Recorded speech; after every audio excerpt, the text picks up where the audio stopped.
right. Good evening, everybody. Hope you all are doing wonderful. So tonight we're gonna have a discussion about crystal meth. We have a couple of guest speakers. Just before we get started, I just want to read some opening remarks to you all.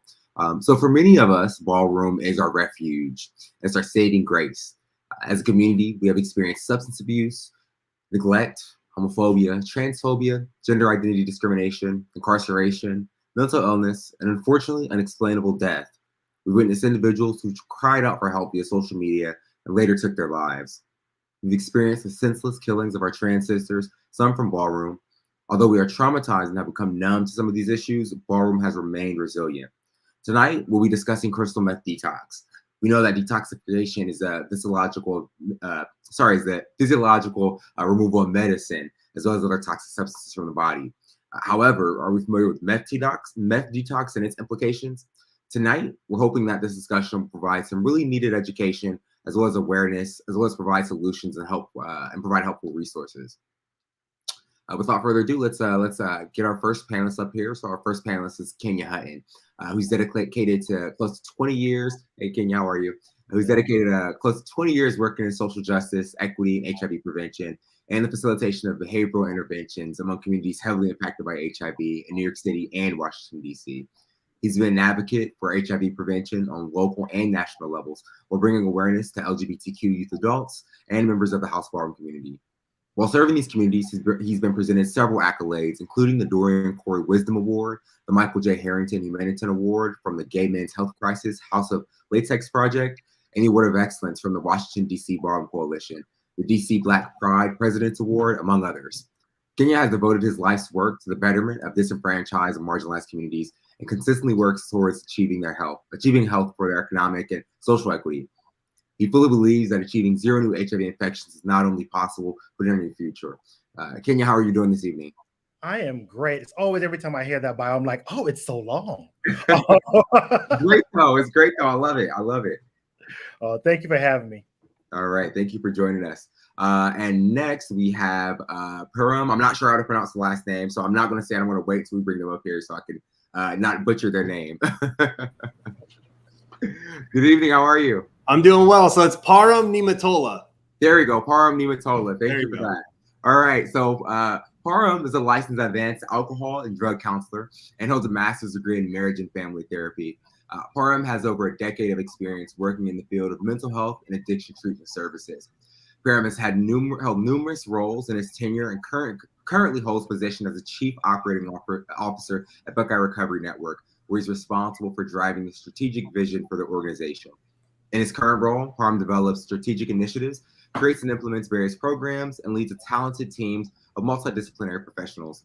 Param utilizes extensive experience working in the behavioral health field to present seminars and workshops on his areas of expertise directly within the organization and at conferences. Welcome, Param. How are you doing this evening? I'm doing wonderful. Thank you for having me. After hearing Kenya's bio, I felt inadequate. I was like, oh man, I gotta go get some accolades after my name. And well done. That was beautiful to read that and hear that. So I'm really happy to be here, everyone. Great. I'm happy to have both of you. So we don't have a lot of time to get this discussion going. I think we only have like an hour and 15 minutes. So we have a suite of questions. We also have a good barrage of live viewers on various platforms. And I know they'll be chiming in live for the discussion. So without further ado, let's go ahead and get it started. So quick question just for some of the folks who may be unfamiliar. What is a crystal meth addiction, and why is the dependency to crystal meth so rapid? You want me to go? Yeah, sure, Kenya. Yeah. Okay. I mean, I think what we have to do, we have to talk about what is addiction. He talked about it very good in the beginning, right? It's a dependency on another substance. And I think one of the things we also have to talk about is addiction is actually more than just substance use, right? It's more than just meth. You could be addicted to a number of things. But in this instance, we're talking about, the dependency of crystal meth. And yeah, and we talk about dependency. I was going to go into the next question, but I'm gonna wait. But that's what addiction is, right? Addiction is just a dependency on external substances, whether it be everything from sugar to crystal meth, right? It's things that you can be addicted to. There's some interesting nuances when you talk about crystal meth in particular, but I'll wait till we get further in the conversation to talk about those. Yeah, and I'm just going to piggyback on that. And for me, addiction pretty much is a continued use of a drink, a drug, or a behavior despite of negative consequences. So whatever those negative consequences might be, whether it's in the area of legal, with family relationships, with health, with vocational, with educational, when you continue using something, despite of having negative consequences in those specific areas, one can classify that as an addiction. So if that happens to be with methamphetamines in this case, meth use and abuse and dependence becomes problematic when the individual continues using the meth, despite of the relationships in their life saying, why do you keep doing this? Despite of the boss saying, hey, you can no longer work here. Despite of the teacher saying you can't come back to this class. The landlord saying you didn't pay your rent, yet the individual still uses. So that's kind of the premise of it. And one of my things that I really enjoy talking about when it comes to addiction is it's impossible to understand addictions without first finding out what the individual finds or hopes to find from the drink, the drug, or the addictive behavior. And that comes from a wonderful man named Gabor Mate, which I'll talk about later on today. So it's really hard to understand really what's happening with meth addiction before you find out what the individual gets from it, because whatever it is they're getting is worth it to them. Exactly. Yeah. Cool. Thank you so much for providing that really valuable insight. I really appreciate it. So here's a good question. How do we explain the increase in meth use, particularly among members of Black, Brown, trans, and ballroom communities? What's going on there? You want me to go first this time? Yeah, go first. Yeah, absolutely. So I do want, in full transparency, I didn't have much knowledge and information about this specific community before being asked to speak here. One of the main reasons that I'm here speaking is because anytime any community wants to do prevention, education, and information about substance abuse, it's my passion. It's where I want to be. It's where I feel like I'm called. But I will tell you this, just listening to the introduction. So I believe that marginalized communities are disproportionately at risk for substance abuse. I truly believe that. I know that firsthand. And I believe that marginalized communities experience a lot of psychological, emotional pain. There's so much pain amongst the members.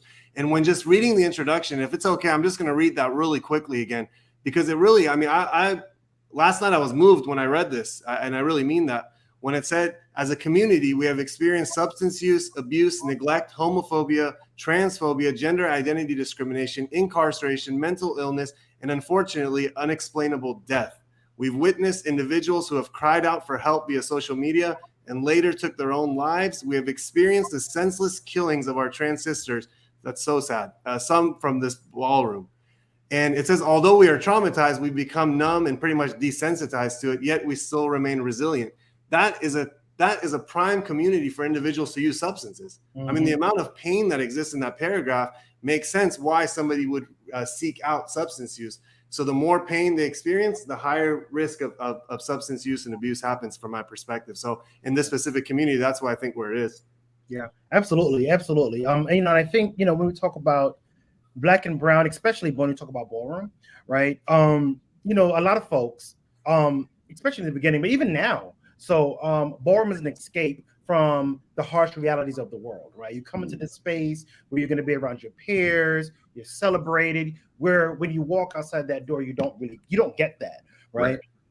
So the same thing when you talk about, substance use, meth use, right? That's that escape from that reality to put you in that great feeling that you feel, so if you already, you're Black and Brown, you're part of this community, and even being part of the ballroom community, we experience, like you mentioned in the intro, an extreme amount of like death, illnesses, etc. So it weighs on anyone's psyche, right? But especially when you're coming from a certain space, mentally, and then you enter another space where even more things are happening to you, and then you get introduced to this, thing called meth that's going to give you these extremely high dopamine responses, and you're going to be, it lures you in, in addition to, and this is not just ballroom, but many communities, substance use is normalized, right? Where it's okay. And if you want to be in with the in crowd, you participate in certain activities sometimes. And I think I think that's another part. So it's not an easy, simple answer, right? It's a couple different pieces that are coming together that create almost a perfect storm for meth to like infiltrate the community and get a grip on individuals. I see. And I hear that coming from both of you. So it's like, the one thing, right, that's kind of glaringly obvious is the collective pain, right? The collective strife that kind of exists within and is continually perpetuated, right?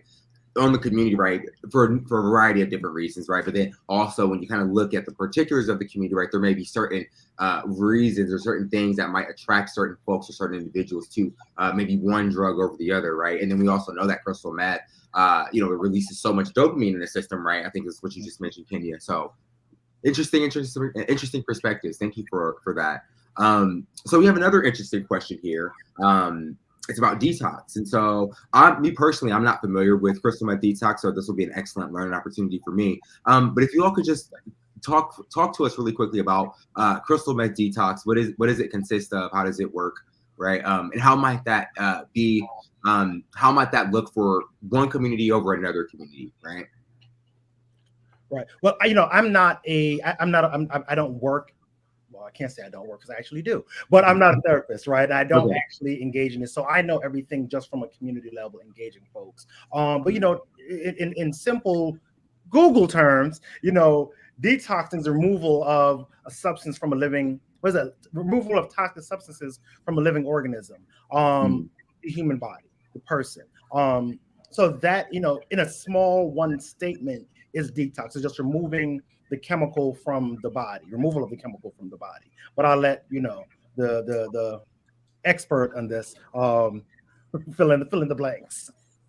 No, that was actually a verbatim what I was going to say about the physical detox. So I believe that detox is more than just the physical process. So the physical process of meth leaving the human body is usually up until 72 hours. So if somebody uses meth, you can actually trace that in their urine for 72 hours. Okay. However, as we all know, if you've ever tried to get off methamphetamines or you struggle with that drugs, that once that window hits, that's when the actual psychological, emotional pain starts to come in. That's where the lack of motivation, that's where the lack of desire to do the things that once produced pleasure. That's when the lack of the willingness to even get up out of bed, after long crashes. That's when all of that kicks in, which later on when we talk about the crystal meth crash, leads to increased cravings, which leads to the same cycle repeating itself over and over and over again. So when we think of detox with crystal meth, I always want to think of the physical detox and then the psychological, emotional, spiritual detox of it. Yeah. So it's two completely different components. Yeah. I'm glad that you brought that up because that is something that I think a lot of places that want to offer detox or offer, treatment, they don't think about the mental, the psychological component, right? It's just a physical piece, and that's what it is. You've been off for 7 days, so now you're completely free of detox. No. What about the grip that it has on the mental of when it's out of your system and that crash? Like I've seen a number of people that experience that crash, and it's terrifying. Yeah, absolutely. Yeah, thank you all for providing those really cool insights. And I think this is a perfect segue into the next question. It's a twofold question. So,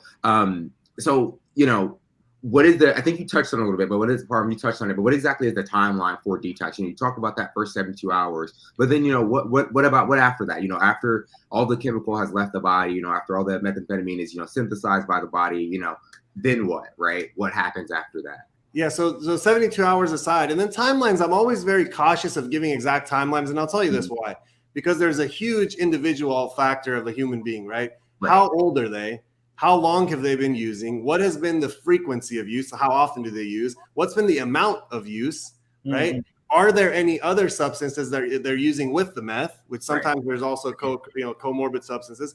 Are there any co-occurring mental health underlying issues? So is there some type of anxiety, depression, bipolarity? Is there any personality issues? Is there any type of ADHD? So there's so much that comes with it. And it's hard to kind of say the timeline is going to be in 3 months, you're going to feel this way, in 6 months this way, 9 months this way, because I know for some individuals, it might take up to 18 months for the neurotransmitters of the brain to start refiring to the way that they want it to fire right when they get off the meth. So the timeline is case by case. I know that's nothing that anybody wants to hear, but that's the truth of it, that it's case by case. And again, the factors that matter is the duration of the use, the frequency, and the amount of the use. And then if there's any other substances or other co-occurring illnesses happening simultaneously.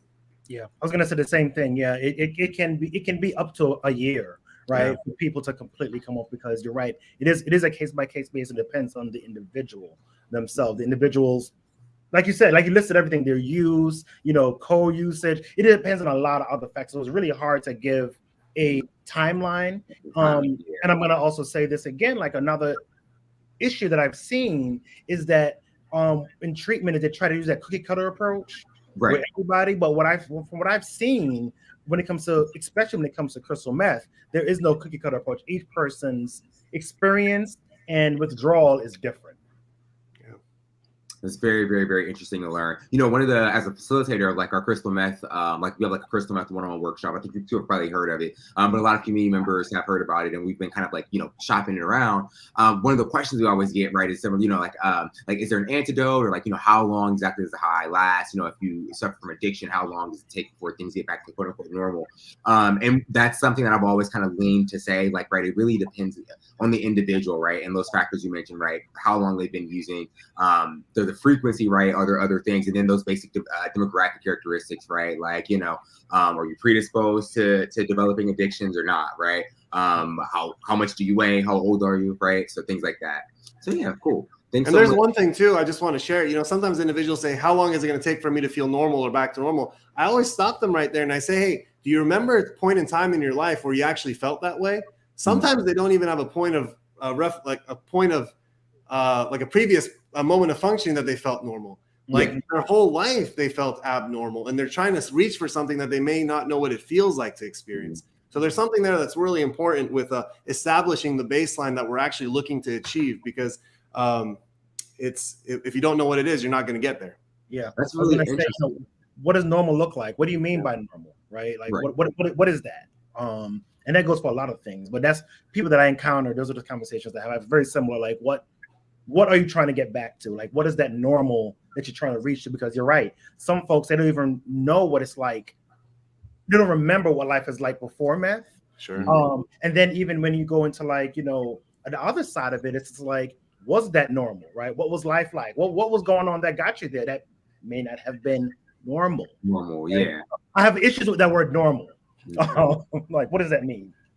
That's a really interesting perspective, and it kind of makes me think of like from a psychological standpoint, right? If we set our expectations too high, right, around anything, right, and we don't achieve them or they don't live up to our standards, we experience disappointment. And so I can only imagine how important of a role that plays when somebody is in recovery, right, and trying to get to that maintenance phase, right, where they're like long-term abstaining long-term, right, from a substance or substances, right? So yeah, thank you for sharing that tidbit. Cool.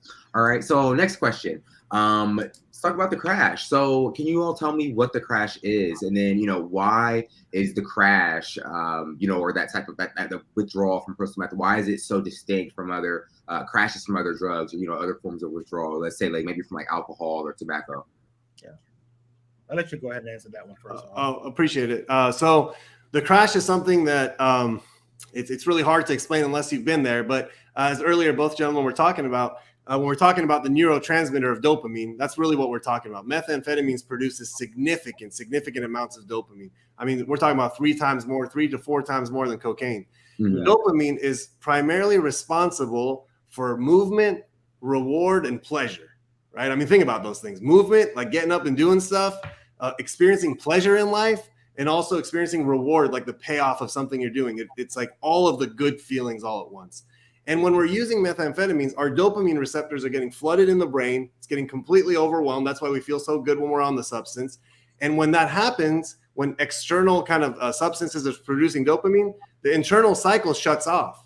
So the natural production of dopamine in the body shuts off. Mm-hmm. So when you stop using meth and the natural production of the body is shut off, what happens is this void of no dopamine. Right. So therefore, you don't experience any movement. Therefore, you don't experience any pleasure. Therefore, you don't experience any reward in life. And that void, that's where the crash exists. Mm-hmm. And people want to do whatever the heck they can to not feel that. And that's where craving starts to kick in. And that's why the individual looks back, because they want to get that dopamine back in their brain. Yeah. So that's pretty much the actual cycle of what happens in there. Okay. Thank you. Did you have anything to add to that? No. That was exactly it. It's really talking about the dopamine, like, and I think that's again, you know, and I keep on representing again because I've worked with some health departments and the substance use departments and some of nonprofits, and they miss that component of understanding that it's not just a drug, it's that dopamine that it gives, that good feeling, that euphoric feeling, everything is just great, you know, that happy feeling. And then you remove the drug, that this happy feeling is gone. That's that crash. That's that space that people in when they like go through all the cravings and have all that's it. Like, no, you said it better than I could say it.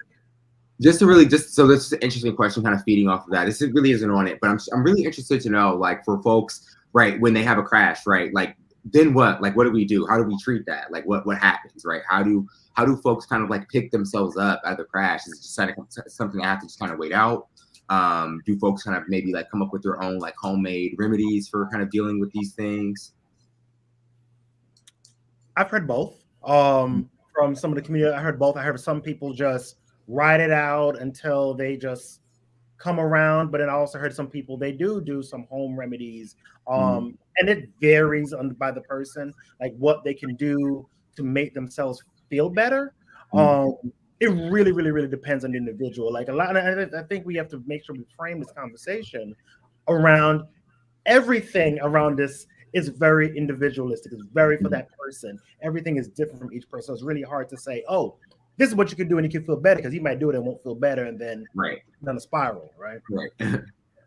Yeah, absolutely. And the one thing I'll piggyback on that one is oftentimes with meth use and the prolonged, the high level of activity and staying up, you know, additional hours and all that kind of stuff, there is a physical crash that happens also that's not happening at the level of mind. It's just the body being tired.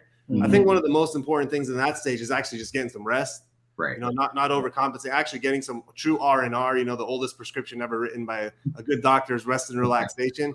But after that, it's finding small daily incremental positive actions that one can take. And that was perfect what you said right there, because it is different. For someone, doing something might produce a certain type of pleasure for them that for another person that won't do anything for them. But some of the basic stuff, I mean, being able, simple movement. I mean, we're talking about 15, 20 minutes, just walking around the block, you know, maybe listen to something you really like to listen to, talking to someone you enjoy talking to.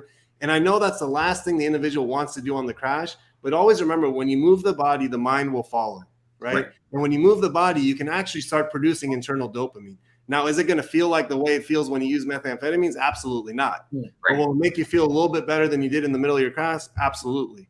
And sometimes just a daily positive incremental step towards a positive direction can really avoid that sudden urge to go relapse all of a sudden, because you're feeling a little bit better. And also the other thing too, during a crash, I think supporting yourself with supportive and positive human beings and individuals is one of the most important components, because people can love you through that crash. They really can.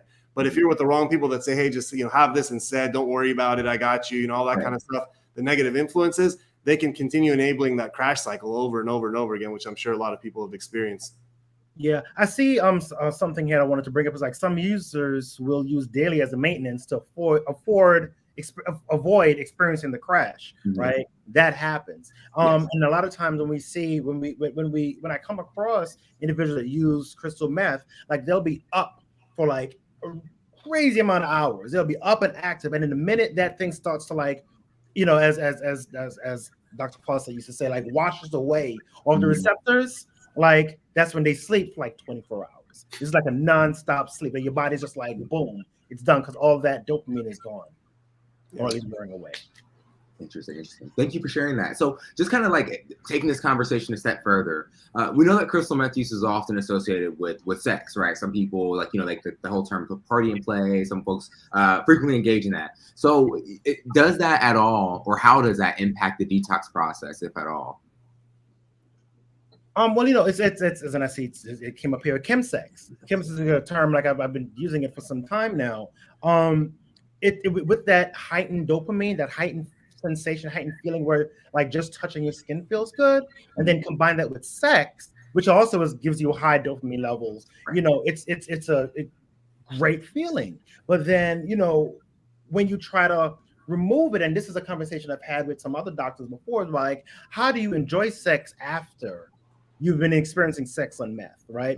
Almost like you have to relearn how to have pleasurable sex without that drug again, and that does pose some difficulty, because these are things that feels good, right? you know, yeah, like sex releases dopamine naturally. So you're building a lot up in your system, right? But then, you know, now you don't have it. How do you engage with sex again? And some folks that I've come across, and I can only speak to the people that I've spoken to, is the fact that sex doesn't feel as good has caused them to go back to use meth again because they want that great feeling, and they don't get that again without the drug. 100%. And I've heard that from numerous people actually in firsthand therapy, that they've shared that same exact sentiment, that once you experience pleasure through methamphetamines, it's really hard to replicate and duplicate that without it. However, with meth, the one thing that we talked about, again, going to dopamine being pleasure and reward. So there is oftentimes even hypersexuality with it, you know, oftentimes impulsivity with it. And a lot of times the individuals is becoming actually reckless with their sexual activity.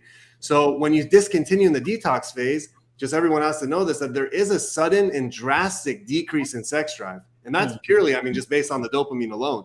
But then the second component, which is perfect, what you talked about right there, is relearning, it's re-experiencing, finding a new way to experience sex, right? To find a new way to experience intimacy, closeness, touch, just physicality.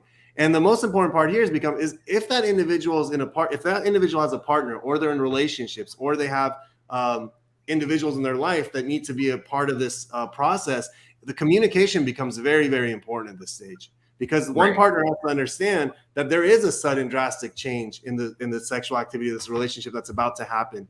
And there has to be a lot of understanding amongst both parties, you know, some frustration, some compassion, some sympathy, some empathy. I mean, all that kind of stuff, because the only way through this is actually through it. I wish I could say there's this way that you can just, you know, bypass this whole period and bypass this sudden drastic change in sexual drive and activity. Unfortunately, there isn't. Can the individual remain committed to that process with another human being through the process of communication? And there is, I mean, there's forms of therapy that help with couples and human beings in general to be able to find pleasure without using methamphetamines. And it's just something that it's a process that happens with it. But I believe because of all of the negative components with related to sex and methamphetamines, that this is something that's well worth it if the individual goes through that journey. Yeah. Nice. Did you have anything to add to that before we move on to the next question? No. Not no, he's exactly right. Okay, thank you so much. That's a really, really important nuance that I think a lot of folks tend to forget about. You know, I'm kind of making a mental note right here to kind of make sure I discuss that during our next training. So we offer two versions. So the condensed version is kind of quick overview, like a one-on-one, and then the long version, so we kind of go into detail about a lot of these things that we're discussing. So I'm just kind of taking notes on everything that you're sharing with me. So we know that there are no drugs that are proven to be effective to like treat meth use, right? But are there drugs that folks can use, or that folks commonly prescribe to treat some of the withdrawal symptoms? Not that I know of. And I'm not a medical doctor, and I can't prescribe medication, but I do know, working with medical physicians, there is a drug called naltrexone, which is also called Vivitrol, that's used for alcohol cravings, and it's used for even cocaine cravings. But I mean, if you think about this, they all produce dopamine at the same time too. So it's a little bit less than methamphetamine. So there are some studies that have shown that naltrexone could be also effective for methamphetamines withdrawals and cravings. Wellbutrin and naltrexone. Naltrexone, yeah. Vivitrol, naltrexone. That actually kind of makes sense because Wellbutrin is an antidepressant, right? So if there's something that can kind of like boost, right, like that's not going to be super addictive, right? Like something that can boost, right, mood and dopamine reduction, right, but not do it too much. And then the naltrexone, right, that's frequently used for heroin, right, for folks who are on recovery from heroin or opioid use, or opioid addiction. That's what I know. Right. And so, can you all talk about that? Is there a little bit of does crystal meth have like opioid like features? No, it does not have opioid-like features. It's just kind of an off-label use for the medication that they say it possibly could be effective for it. Okay, got it. It looks like we actually have a question here. I'm assuming they're asking, what are some of the side effects of the Wellbutrin with the naltrexone, right? If you all know or familiar at all. Okay. Yeah, no. As a non-medical doctor, I probably shouldn't be diving into that space. Yeah, that's something. Same. I wouldn't want to talk on that.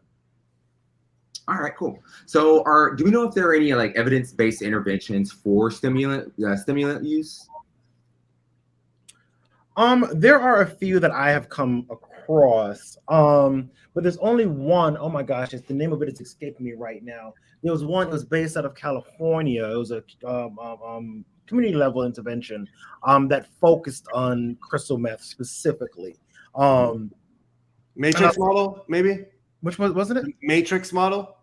It might have been the Matrix model. Okay. I honestly can't remember. I came across it a couple of years. Yeah, they did say that. Someone could just confirm that it's the Matrix model. It's a Matrix model. Okay, yeah. So that's the only one I know of that was specific to crystal meth. And I haven't seen any other. Okay. Yeah, so the Matrix model is that one. And for anybody interested, by the way, if you go on the SAMHSA website, which is the Substance Abuse and Mental Health Administration, you can actually find the Matrix model for the individual, for the clinician, and also for the family members, which I think is wonderful, and it's for free. It's a free PDF download. They're sold out of books. You actually can't get the books anymore sent to you, but anyone watching this can go download that. And it is one of those things that you can even go through it yourself. I mean, you could work preferably with a counselor, but it does have some worksheets and some exercises and all that kind of stuff that you can kind of go through yourself if you're not ready to go there. You know, sometimes we're not ready to all the way go there. But personally, and also CBT has been proven, which is cognitive behavior therapy, has also been recommended for methamphetamine addiction. But personally, I'll give you my personal preference, and this probably isn't evidence-based at this point, but I'm a very trauma-informed clinician. I think that everything goes back to the root of trauma. And I believe that any treatment of any type of addiction, whether it's methamphetamines or anything else, if you don't look at the trauma, you're not really looking at the individual, because that's where a lot of the pain exists. And I think until that pain body heals, that nothing else is really going to work. So that's my personal bias or preference to it. And I do believe it's effective, but I don't think there's that much evidence on it from my perspective. You know, Parm, but we talked about it a little bit, right? Earlier, like touching upon like like what got you there. Yeah. Instead, start working on that. So you can start them, because again, some folks want to come in on the back end and just treat this, whatever the situation is at present, but not going back to talking about like what got you here and seeing how you could, work on whatever it is to make sure you don't experience that trauma again that led you to where you are in that moment. Yeah, there's a Persian poet. His name is Rumi, and he said the cure for the pain is in the pain. And he says the avoidance of pain produces more pain. So, some people say, I just don't want to go there. I don't want to deal with it. It's just I want to push it away. Unfortunately, that's never going to work. It's going to keep resurfacing itself again until you get to the root there. And a lot of times, a lot of pain happens then and there to us, not in this present moment, but maybe yesterday, yesteryear, long time ago.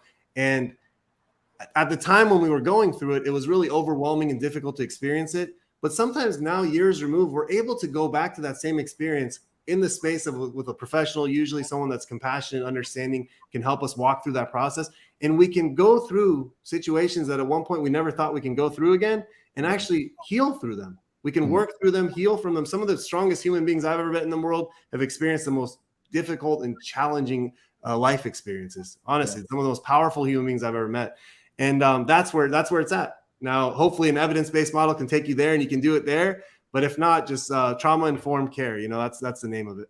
Yeah. It's funny. I just want to follow up and talk a little bit more about what you just talked about, because I think there's a fear of people not wanting to go back there. Because I do hear that, and not just in this, like in just other things, any kind of like trauma. Oh, I don't want to go back there. I've gotten past it. It's still showing up in your life today, but I've gotten past it, right? I don't want to go back there anymore. But sometimes you have to go back there to deal with it so that you can move forward in a healthier, more beneficial way. And I hope a lot of people heard when you said that, like sometimes you have to go back to the pain to get through the pain. Yep. Nice. So it sounds like there's a matrix model, right? It's kind of a way. I'm not super familiar with it. I know a little bit about it, but not too much. But I'm definitely going to go do some research on it. This sounds like it's a way that, combined with trauma-informed care, is really kind of a way to make sure to address the individual unique needs of the person, right? Of the client, right? So, yeah. I'm going to look into it too, because I'm not familiar with the matrix. I'm not familiar. I got to look into it a little more to make sure it's the same one. But yeah, anything that we have, any kind of, one of the sad things is that we don't have much tools or proved tools when it comes to meth use. And I say this many times, like, I worked for a health department, for a period of time, and I worked in the substance use department. And one of the things I was just like, well, what are your treatments like? And their process was putting everybody in a room, whether it was, alcohol, cocaine, weed, meth, through the same cookie cutter process. And we saw people going out and coming back in, going out and coming. And I was like, especially when it comes to crystal meth, it really needs to be a little bit different than what you do for some of the other drugs. Right. Thank you all so much for sharing that. So I'm interested in kind of like, shifting discussion a little bit to kind of start talking about harm reduction. So for those of the viewers who may not know what harm reduction is, can you all just give us a quick definition or just a quick working definition of harm reduction, and specifically how that applies to crystal meth use? You want me to go first? Yeah, go ahead. Yeah, so harm reduction, I mean, at its most basic form is practicing non-judgment with individuals and meeting them where they're at. Right. So if somebody's engaging in a certain behavior, you approach them without judging, shaming, blaming, or anything like sort, and saying, if this is what you choose to do with your life today, let us help you do it in a way that's not going to harm you, kill you, harm other people, and hopefully get you to where you're trying to get to in life. And that message really resonates with people because they're saying, hey, this person's not telling me I'm bad. This person's not telling me I'm wrong. This person's not telling me I'm stupid. They're telling me it's okay being who you are today, but let me just help you do it in a way that you're going to be safe. And that can obviously, it opens up a lot of different conversations, but I believe that's the core of harm reduction. Yeah. Meeting clients where they're at, right? Yeah. That's it. But, you actually said something about addressing people and talking to people without stigma. And I think for a lot of people, that's where they struggle, right? They don't realize some of the things they may say may have great intentions, they may mean it, but your words you use, the way you make your face up, there's so many different ways, there's so many different ways that you could like be giving a message and stigmatizing a person at the same time. And I think a lot of people sometimes don't make that connection. They think it's just saying those words, but it's also about all the other things you're doing as well. I've come out of harm reduction. That's what I started doing this work around, so I'm a firm believer in harm reduction. I've seen, people that was in that, harm reduction space and then move to a space where they weren't using anymore or whatever they were doing. Mm-hmm. So harm reduction, I knows it can cause them to close up if they feel exactly, but I've seen that where the harm reduction model has shifted people, allowed them the liberty, the freedom to move it when it's done right without judgment. Because I think the biggest part is that judgment stigma word, and it shows up in more than just words. It shows up in, like I said, my face, how I act, how I'm moving around you. It shows up in so many different ways that I don't think a lot of folks get. Yeah, there's the gold standard, I believe, of harm reduction happens in the country. Canada has a place in Vancouver, BC, and there's two facilities. One's called Insight and one's called Onsite. And this is a harm reduction facility primarily for opiates. But if you bear with me and let me share the message, you'll understand why it's effective. So individuals, there's a lot of homeless people in Vancouver, BC, living on the streets, just a lot of addicted to opiates, and to the point that the community is like, we have to do something to help these individuals out. So they wanted to open up this harm reduction clinic, but the people that were living there were like, no, you can't do this. This is going to make people more addicted. This is going to make more people come over here and do more drugs and all that stuff, which, I mean, newsflash, there's nothing more addicted than being homeless on the streets, especially in cold country, I'll tell you that. But what happened here was phenomenal. So the staff got trained with compassion and non-judgment. So when someone, let's say I walk in there, they say, Param, how are you today? And you got to realize this, for someone that's homeless using intravenous drugs on the streets, that might be the first time in a long time someone called them by their name. Someone looked them in the eye. Someone said, you're welcome here. How about that? Someone said, we're happy you're here. I mean, that message right there produces hope. Yeah, and Param would go there, and Param would go, they would actually help that individual use their drugs. They wouldn't give them drugs, but they would help them use their drugs, and that individual would leave. So I would go and come back because that's what individuals that are using drugs do. And some people might die because that's one of the outcomes of addictions. But what happened was wonderful here is, as I kept going back and forth, or someone like me kept going back and forth to this place, one day I go up to him and I say, you know what? this is not really what I want to do with my life today. Do you guys have any other ways that can help me get some more support for what I'm doing? Exactly. Because there's this beautiful quote, and some of you guys have emailed with me. It says this. It says, "When it is only when compassion is present do people allow themselves to see the truth." And what truth is that? That nobody wants to be actively using drugs. Nobody wants to be a drug addict. No one wants to be homeless. Nobody wants to have all these consequences of drugs in their life. And the only way they wake up to that is through harm reduction and compassion. Because if you tell someone you can't come here until you're clean, what's that person going to say? They don't love me. They don't care about me. I'm a burden on them. I'm a burden on society. And guess what they're going to do? They're going to act accordingly to all those things. Yep. You know? Absolutely.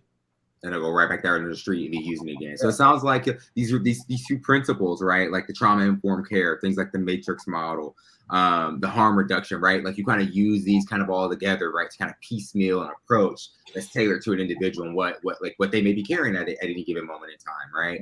So it sounds like the harm reduction, the caring and compassionate attitude is what really kind of keeps folks coming back and keep them engaged, right?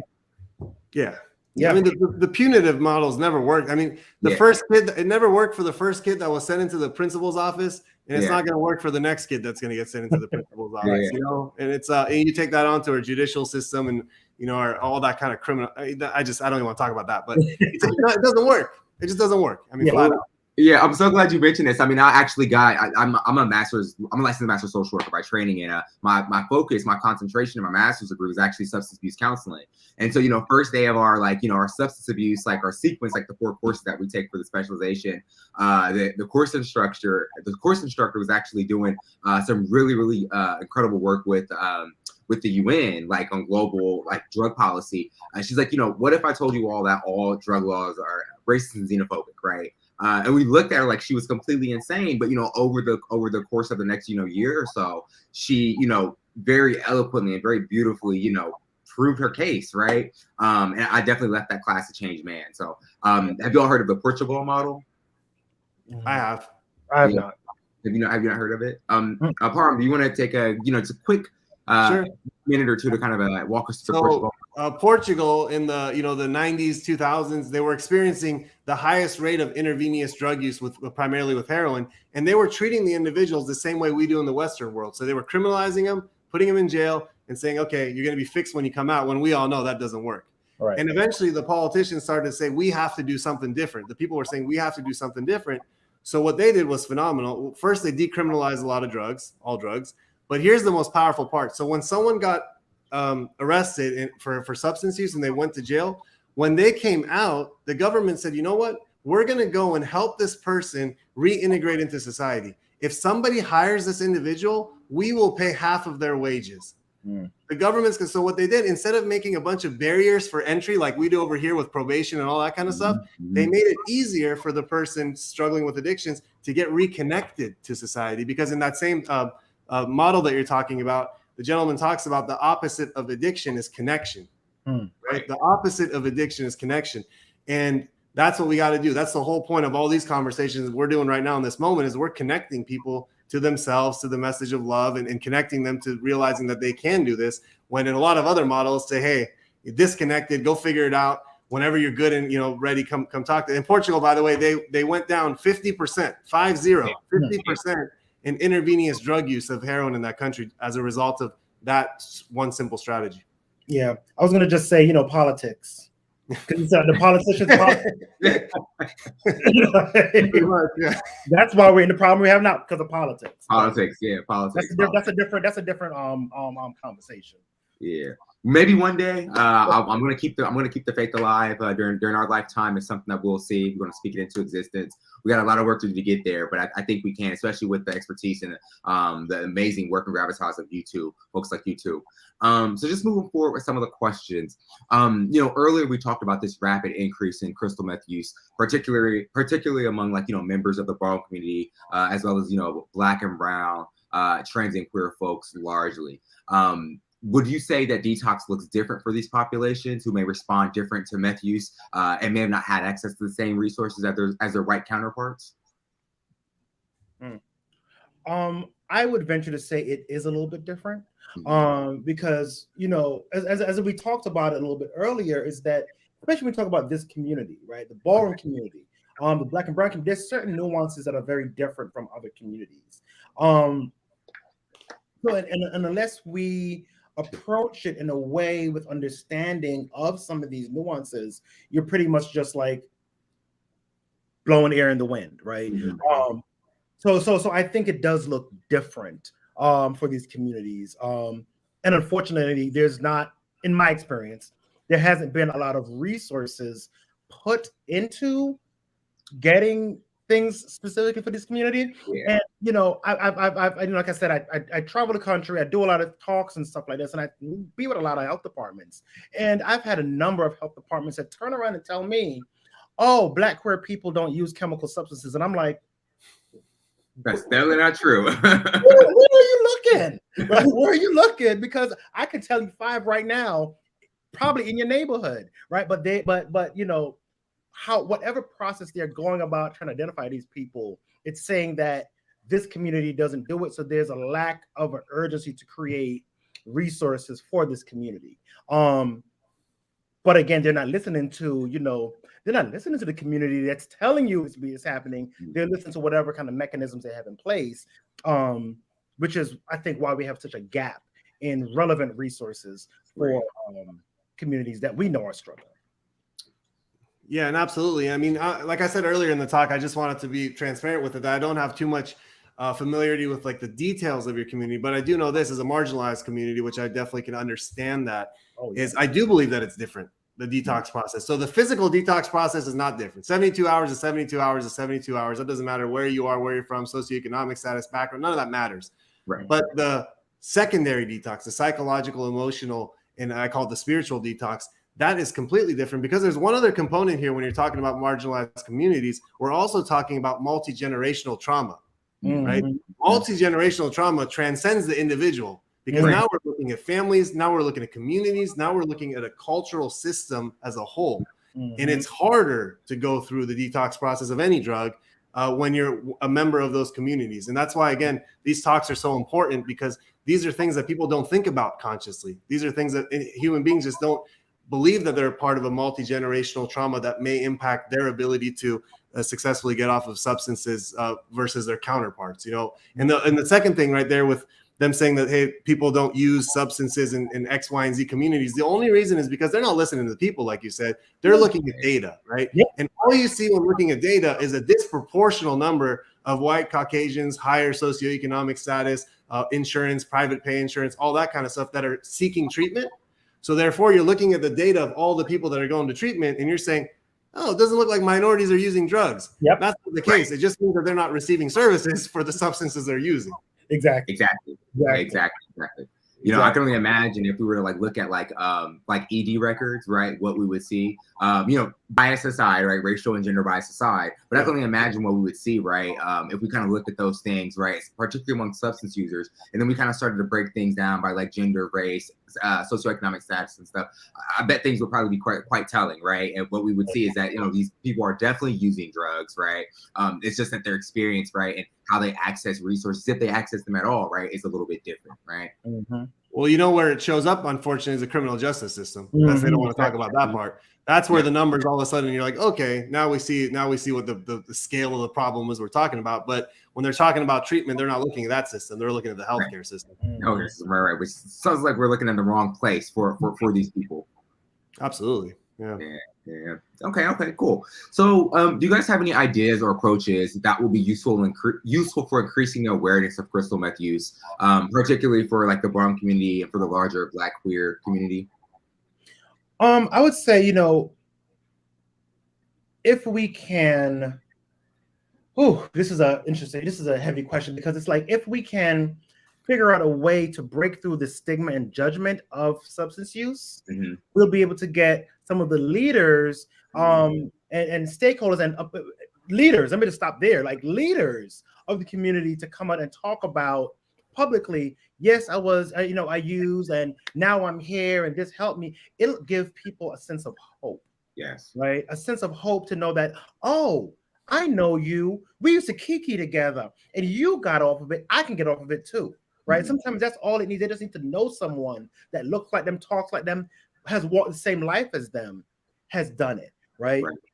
I think that's a great way for us to raise awareness in it. And then back to what we said before is trying to create, culturally relevant services Right. for folks, right? That when I walk in the door, if I am, a Black trans woman, how to address me and talk to me, understand like the different nuances of my life and how Right. it's different from a me, a cisgendered male, right? It's completely different, right? We have completely different experiences, and being able to talk to people in that way, I think, are two ways we can, and which to me is a very easy thing to do.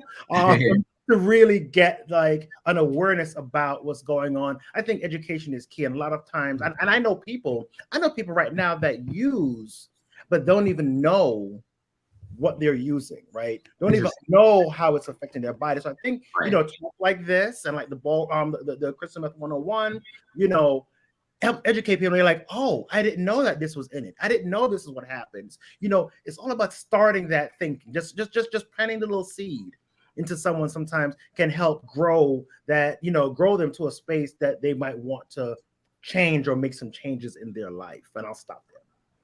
No, that was beautifully said. And honestly, you probably said exactly what I was going to say, plus some more stuff that I learned from. So for me, it's these conversations, these moments, this type of exposure, because now, I could share this with my network, and it's a completely different community on a completely different side of the country. And all of a sudden we had a moment of connection right there. Mm-hmm. But it's also what these do is it takes away, I believe, the internal guilt and shame that's around substance use regardless.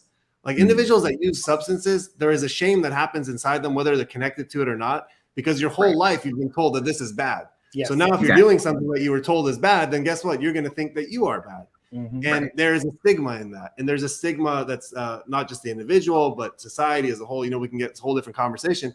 But until that stigma crashes and breaks and smashes really and changes, then we got to keep educating, because education does create empowerment. It creates people to be able to use their voices. It creates people to be able to connect. And that's, like I said, the opposite of addiction is connection. Well, not like I said, but like I've read, the opposite of addiction is connection. And that's how this happens. It sounds simple, but it really is the only way through it. Yeah. One of the things I think, also educating the general community on harm reduction. I'm going to tell you why, because sometimes the general community makes statements and comments not understanding behind what harm reduction is, right? Or, I'm the co-founder of Capital Ballroom Council, right? And one of the things we're around harm reduction. So we give out fentanyl testing strips. And we posted like this is how you can test this drug, for fentanyl testing. And you would be surprised the comments from community.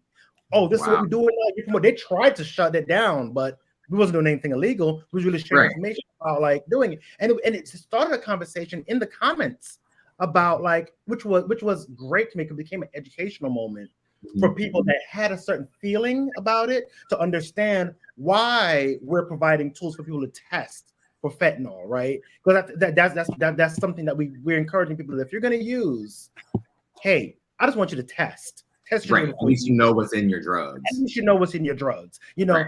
That's part of the harm reduction, right? Mm-hmm. I'm not going to judge you. I just want you to be safe. I just want you to see you live until tomorrow. Like that's all I want, and then we can deal with tomorrow when tomorrow comes. But the general community really was taken aback at the fact that we were publicly telling people how to test a variety of drugs for fentanyl. And I think that's part of it too. It's like educating the community, educating the users, and educating service providers. Oh, that part. It's not just on the community side. Service providers sometimes do a lot more damage than they realize. Yeah. And the training, one of the things that we're really big on is we talk about, we kind of challenge folks to really examine and check their biases, right? Like we all have bias, right? Mm-hmm. Excuse me. It's one of the ways, bias is one of the ways that the human brain kind of categorizes things, right? It kind of, sometimes bias actually protects us from making the same mistake twice, right? And other times, and more times than not, our bias, especially in 2022 when our society is so complex, you just really can't assume things about people. Our bias more often than not will get us in trouble, right?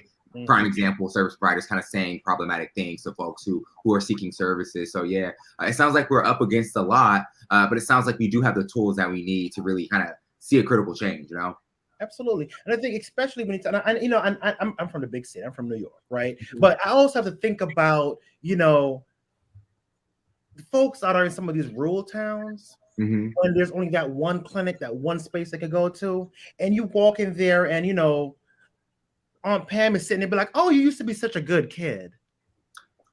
What? Might not be the thing to say, yeah. Simple. And again, she probably would say it not meaning any kind of way, but simple things like that is I'm not a good kid. I'm a bad kid. Let me get out of here and let me just go and finish living my bad life. So it's very important. And then not only service providers, even one of the things I do when I do work out here is like, this stuff starts from the first person you see when that person walks through the door. Mm-hmm. Everybody from the person writing the prescription Mm-hmm. to the greeter needs to be on this. Needs to be educated on this. I'm sorry, I'm reading the comments. Oh yeah, I see it too. Yeah. These are really great comments, by the way, that I'm seeing in the Facebook. So I know, if I'm not mistaken, I think there is somewhat of a delay between when folks comment on Facebook and to when it actually displays on the screen. So I want to apologize to our audience about that. Very cool. So we have a few closing questions. They're very interesting to me. And I'm very interested to kind of see what you're all going to say. So the first one is, what is the greatest lesson that you all learned during the pandemic, right? As it relates to crystal meth detox and treatment. I don't know if it's specifically to crystal meth detox and treatment. I know that was the question, but the greatest lesson that I learned was consciously choosing love.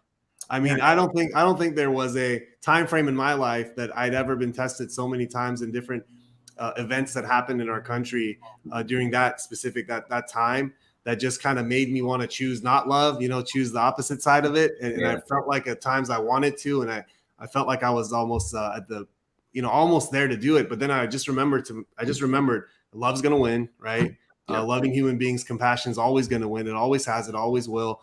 It was a test. So through 2020 in the pandemic, I just had to constantly remind myself, because we were so polarized in this country. We still are. Oh yeah, we still are.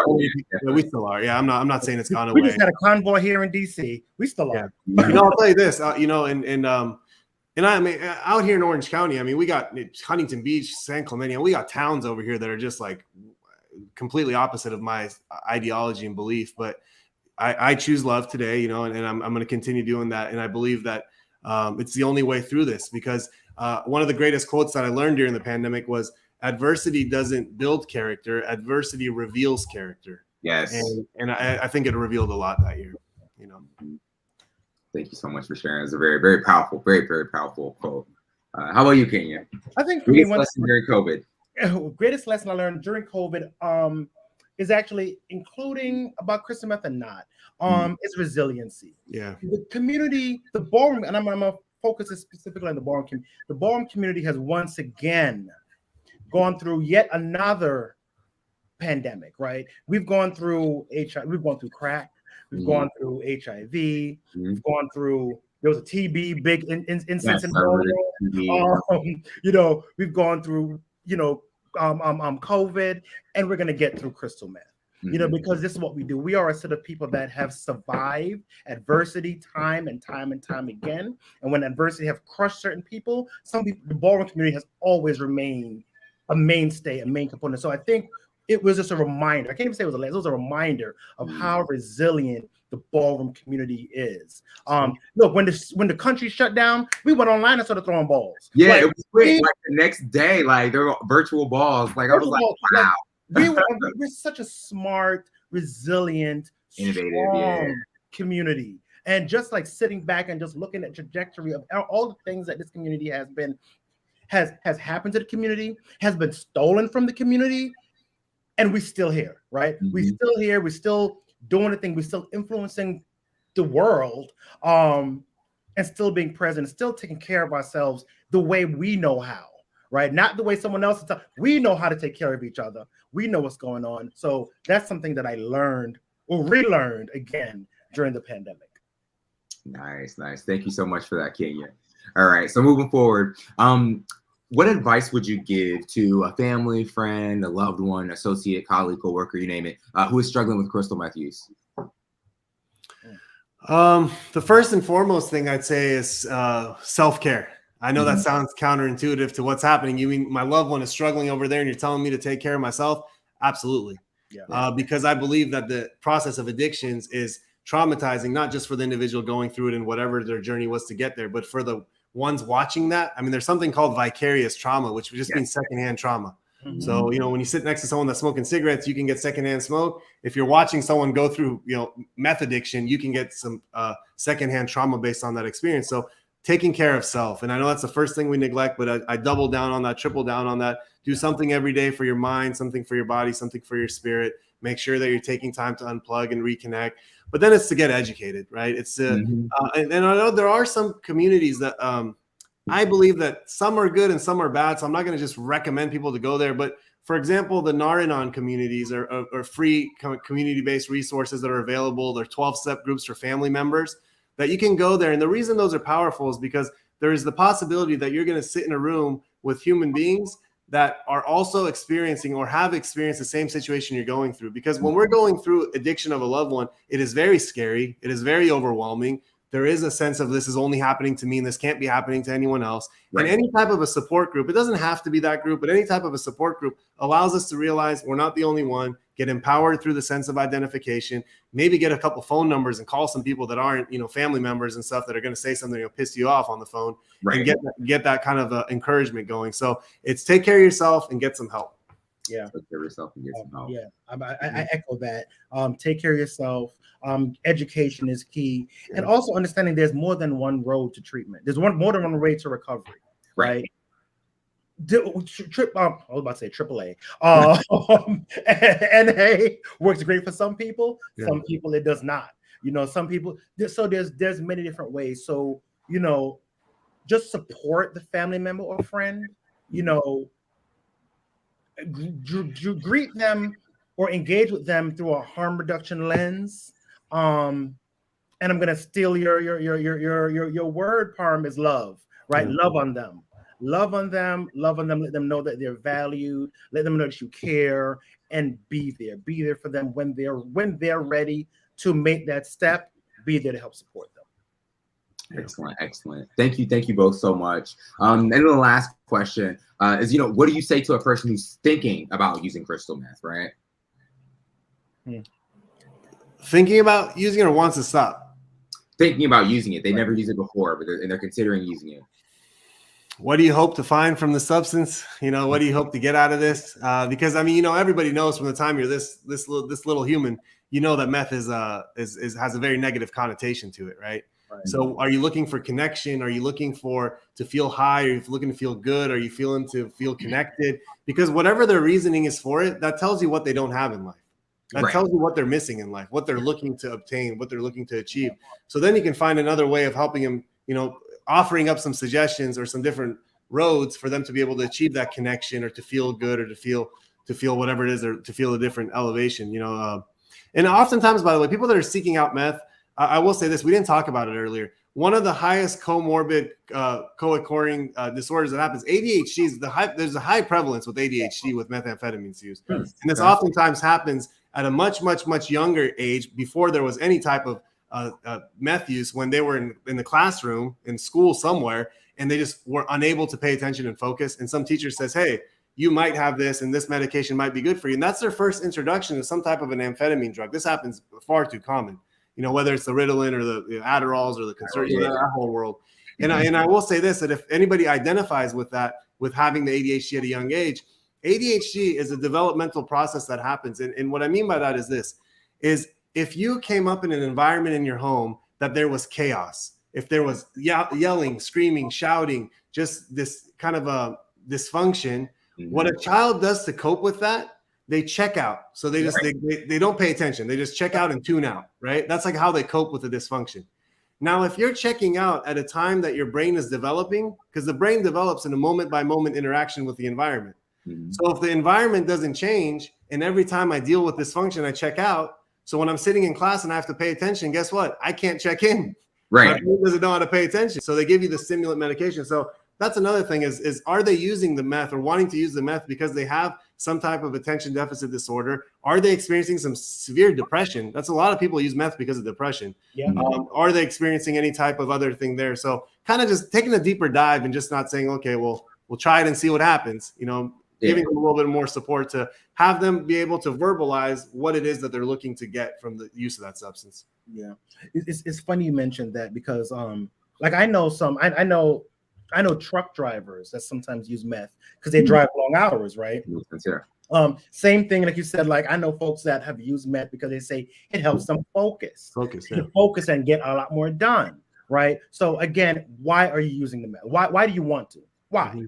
What's in it? What's missing? And another thing I would say is even talk to someone that has used and is in recovery. Talk to somebody. Sit down with them. Ask them what was their experiences like. Talk to them. How did this hurt you? How did what was your experience like? And you'll be surprised because a lot of times when people are already open about they're being in recovery, they'll definitely be willing to share their experience and story with you, and it might change your perspective of why you want to use it. But definitely, why? That's a great question to ask for. Why do you want to use meth? And then talking to someone else. And there's one more thing, because you just made me remember something. There's one more reason that I've heard individuals say that they choose to use the substance, and meth in this case, is codependent using. So earlier we talked about, hey, the cool kids are using this, something people want to do. But sometimes if you're in a relationship or want to be in a relationship and the partner or the spouse, whatever, is using, you might feel compelled or pressured or just kind of influence to use that substance just for the sake of keeping that person, just for the sake of staying in that relationship. So that kind of shows, hey, there's some codependency going on here, and the roots of codependency are always then and there. It's happened long before the addiction process. So it's just a good kind of telling of why the individual is seeking out substance use. Yeah, because when you have some self-efficacy levels and you find that one person, you're gonna do what you're gonna do to keep that person to keep on giving you that love, and sometimes it might be. I'm trying to count, like in my head, I know a number of folks that they got into crystal meth use from their partner. Yeah, with kind of romantic context. That's very interesting. Yeah. Well, thank you both. And before we end our discussion, do you have any closing remarks, or are there any resources, detox resources you'd like to share? No specific resources, just because we're in a different, region geographic, it probably wouldn't even be appropriate resources. But I will say this, that I thoroughly enjoyed this conversation and being here. And I always say, if you guys want to have me back, and I can even come with someone that's more trauma-informed clinician to kind of talk about the trauma component of addiction at any time. Just let me know. Every few months, I'll hop on here, and grateful to be a part of the community. Awesome. Thank you so much for all of your wonderful insights and advice. How about you, Kenya? Any closing remarks or any resources you want to share with our viewers? Don't give up. Just don't give up.